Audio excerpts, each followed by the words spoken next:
Today I want to analyze the upcoming and the election results for 2021.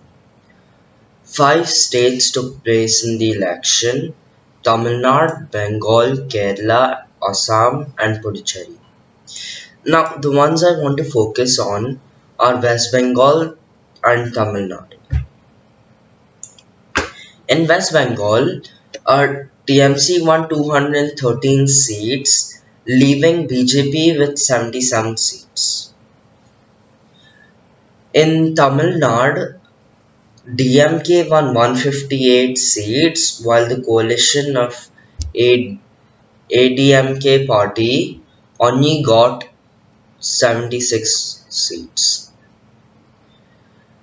So now we can see a trend. While in Tamil Nadu last time, the ADMK party, which BJP has a coalition with, actually won the elections compared to this time.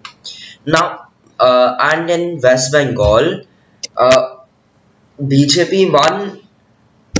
BJP won most seats in this time, and TMC won 211 seats compared to the slight increase of 213 seats.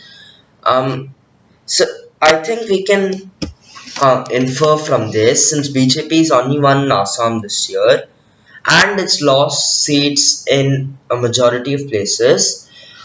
I think we can presume that BJP's mishandling or how they've handled the coronavirus has played a significant part in this. Even looking at the exit polls where BJP was shown to win, I think the only difference that could have been made was the coronavirus handling.